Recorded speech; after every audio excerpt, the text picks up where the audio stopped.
안녕하세요. 포유환율연구소입니다. 오늘은 며칠 전에 미국 실리콘밸리 은행 파산 사태와 관련해 가지고 분석을 어떻게 하면 좋으냐라고 하면서 여러분들한테 예고를 했죠. 여러분들이 분석을 어떻게 하느냐 하고 비교를 해보면 도움이 되지 않을까 싶어서 이제 미리 예고를 하고, 여러분들은 어떻게 생각하느냐, 그리고 포유 환율 연구소 분석과 비교해봐라 라는 얘기를 한 기억이 납니다.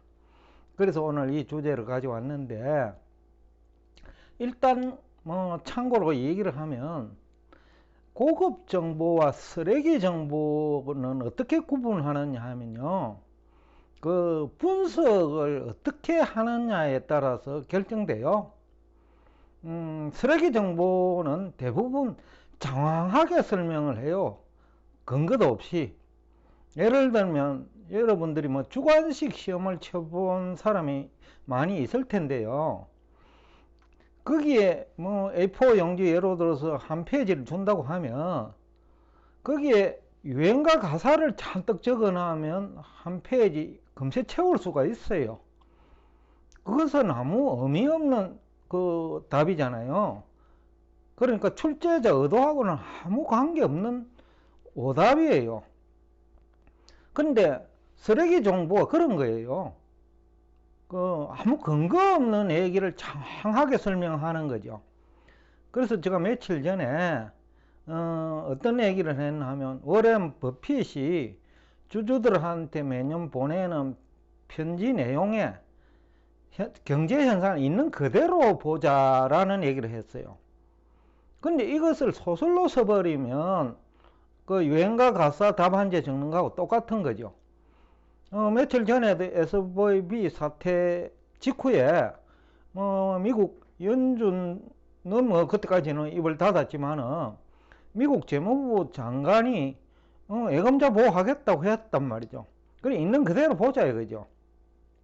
그 다음에 그 실리콘밸리 은행이 자산 운용 어떻게 하느냐, 그 있는 그대로 보자 이거죠. 그래서 댓글에다가 제가 그 실리콘밸리 은행이 그 국채의 운용을 많이 하고 있고 대출은 31%밖에 안 되더라. 그리고 실리콘밸리에 있는 기업들한테 대출은 전체 자산의 6%밖에 안 되더라. 그리고 대부분 예금은 단기적으로 들어온 기업 예금이더라. 그냥 있는 그대로 보자 이거죠. 근데 이걸 있는 그대로 보지 않고 막 소설을 써내리 갔단 말이죠. 또 예금보험공사와 재무부의 존재 목적이 뭐죠? 역할은 뭐냐라는 거죠. 그것도 있는 그대로 보자라는 거죠. 예금보험공사는 그 예금 불능 사태에 대비해 가지고 설립된 조직이잖아요. 또 국가가 투자하는 그 조직이고, 그리고 재무부 역할도 시장 실패를 치유하는 것이 역할이에요. 그거 있는 그대로 보자 이거죠. 그 다음에 우리가 그 파급 영향을 이제 봐야 되는데, 파급 영향도 과거 유사 사태가 있었을 텐데 그 당시 경제 환경과 그 당시 정부 대응, 그리고 지금 정부 대응과 그 다음에 사태 성격, 이거 파악해 가지고 난 어떻게 할까라고 해야 그 제대로 된 접근이잖아요. 그런데 이제 3프로TV 등에서는 소설을 썼단 말이죠. 은행이 하나 파산했으니 연쇄 파산할 거다. 그리고 실리콘밸리 은행이니까 거기에 있는 그 스타트업들 다 줄부도 날 거다. 그런 얘기잖아, 그죠? 소설 썼단 말이죠. 근데 근거는 제시하지 않고, 예를 들어서 재경부는 이렇게 하고 있다. 그때 천명을 했으니까 예금자 보호하겠다고. 그 다음에 예금보험공사 역할은 이거 시장 실패, 예금자 보호하는 데 있는 거니까, 그럼 그 역할 우리가 인정하고 접근하자 이거지.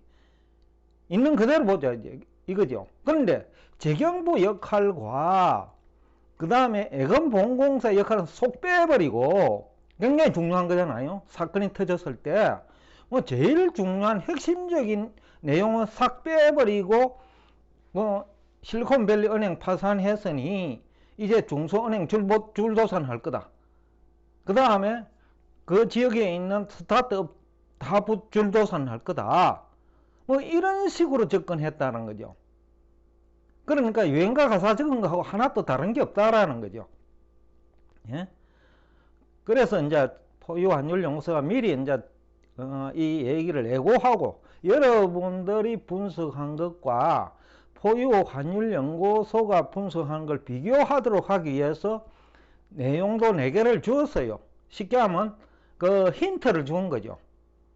파산 배경은 어떻고 자산운용 실태는 어떻느냐. 3월 13일인가 제가 이 주제를 주었어요. 그 다음에 예금보험사와 재무부 역할은 뭐냐, 그거 얘기도 했고, 그 다음에 파급 역량을 알기 위해서는 여러분들이 과거 자료를 조사를 한번 해봐야죠. 근데 그거 했으면 포유환율연구소와 비슷한 아마 결론을 내렸을 거예요.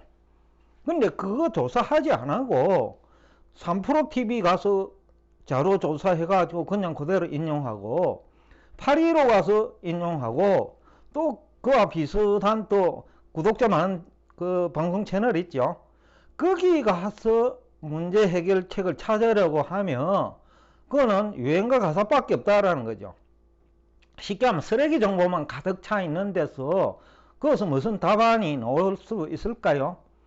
그래서 제가 좀 구체적으로 말씀을 드리면, 우선 파산 배경을 놓고 포유환율연구소와 3프로TV 등이 크게 차이가 나죠.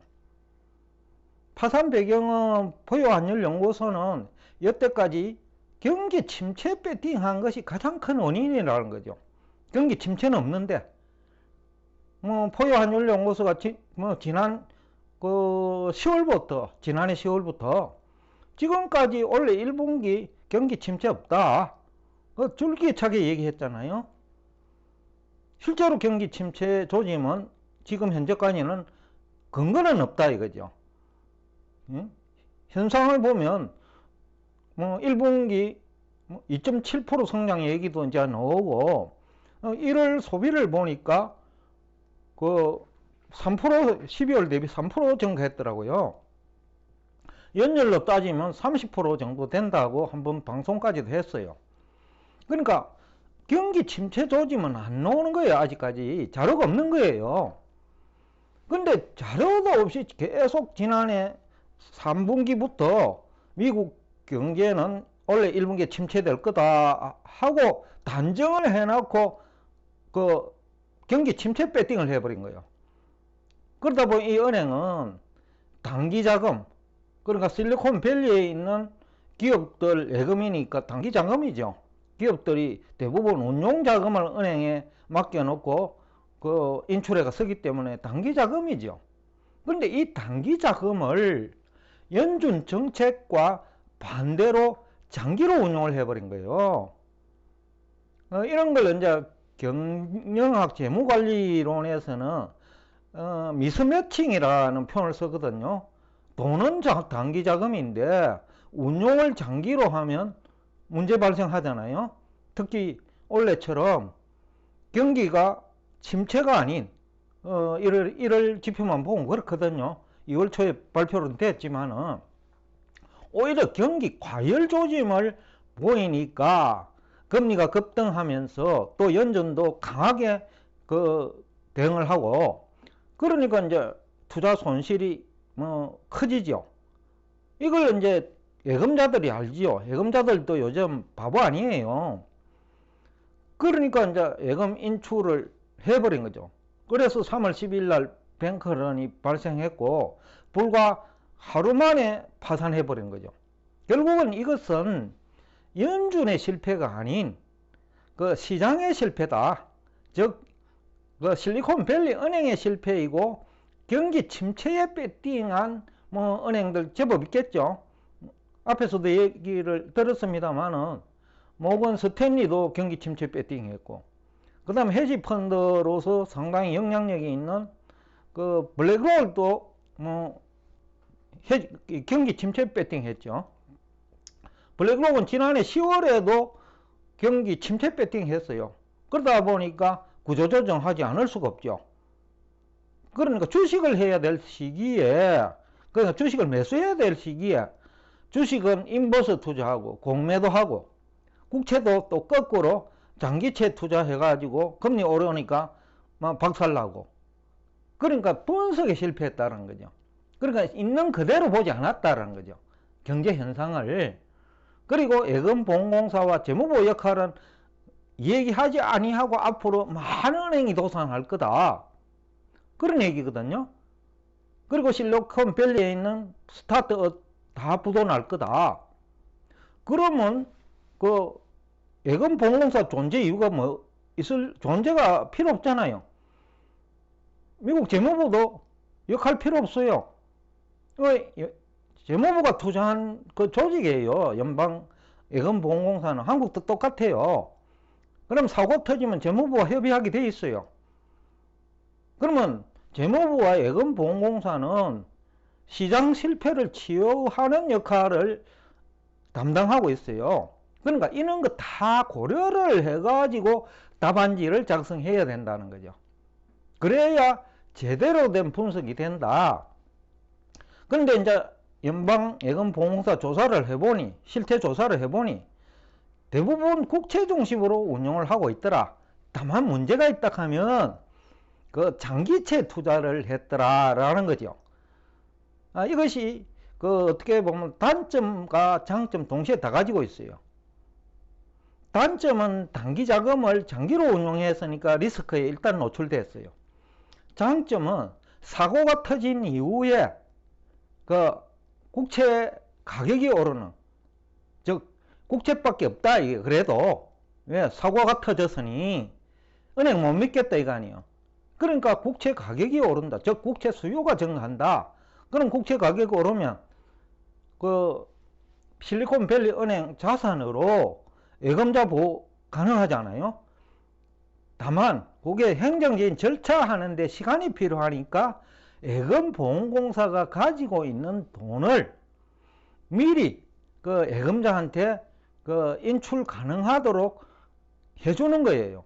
이걸 두고 또 일부 방송에서는 또 양적 완화를 한 거 아니냐라는 얘기를 하는 또 쓰레기 정보가 있어요.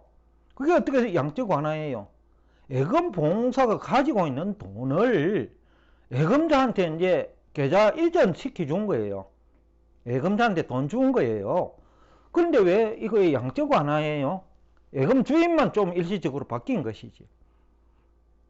근데 이런 걸 두고 이거 자꾸 쓰레기 정보를 양산하고 있거든요. 공영방송도, 그 다음에 그 영향력 있는 그 언론까지.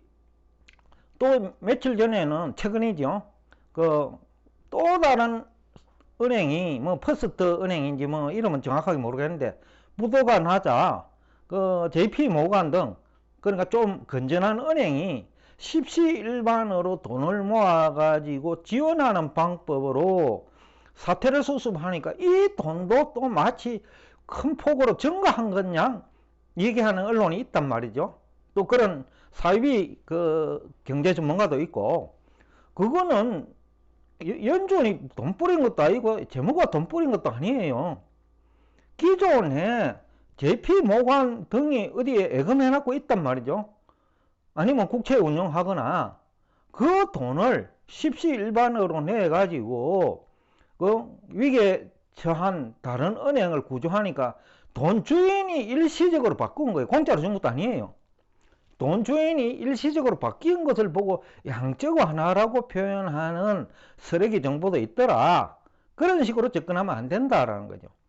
그래서 지금까지 한 얘기가 굉장히 중요하기 때문에 그 어떤 결론을 낼 적에 접근을 어떻게 하느냐에 따라서 쓰레기냐 아니면 고급 정보냐로 구분된단 말이죠.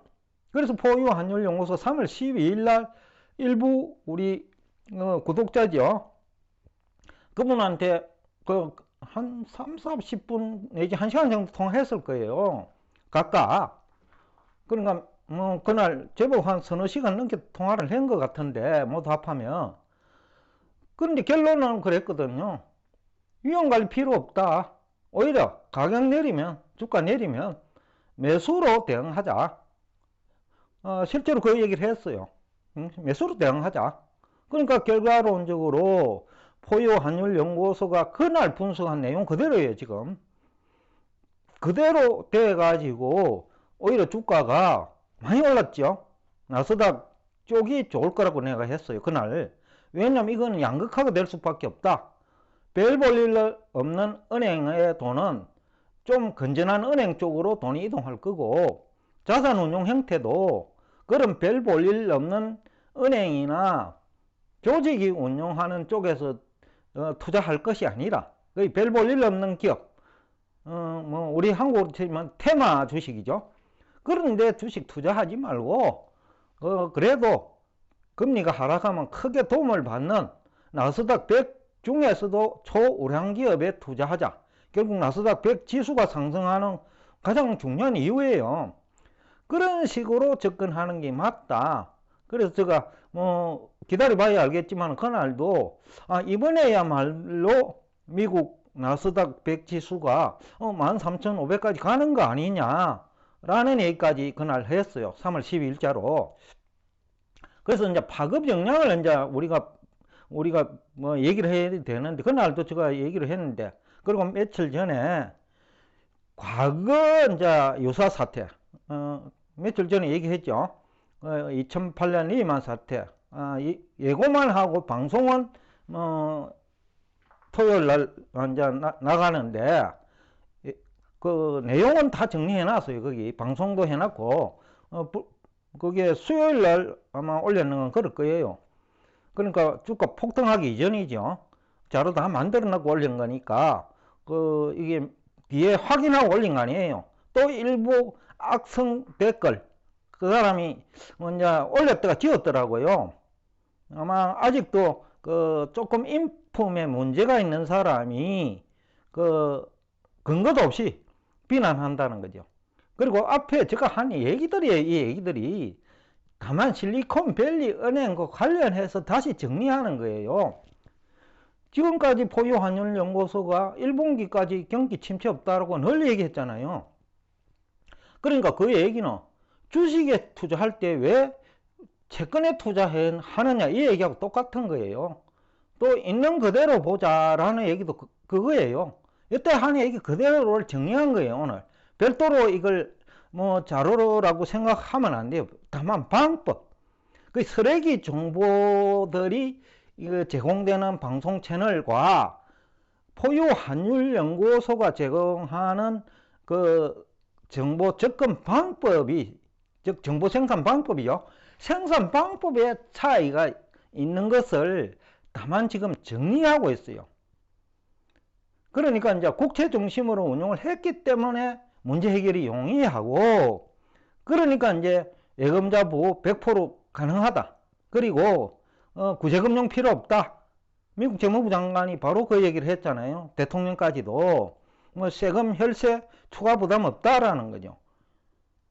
그러니까 이거 아주 건전하게 그 돈 있는 것을 가지고 기존의 시장에 있는 돈이에요. 다만 돈 주인이 일시적으로 바뀌는 거예요. 예금보험공사 돈에서 그 다음에 예금자 돈으로 그 행정 절차에 시간이 필요하기 때문이에요. 예를 들어서 실리콘밸리 은행이 가지고 있는 재산을 정리를 해야 될 거 아니에요. 국채 중심이니까 뭐 금리 내리고 가격 올라서 정리하기는 어렵지 않아요. 그러나 시간은 필요하다 이거죠.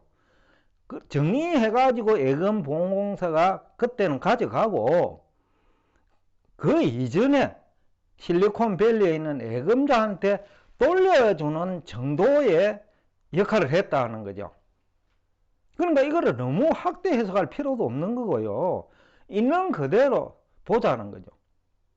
실리콘밸리 예금을 어떻게 하고 있는지, 자산 운용 어떻게 하고 있는지, 그 다음에 염준이나 그 다음에 재무부나 연방보건공사의 역할은 뭐냐는 거죠.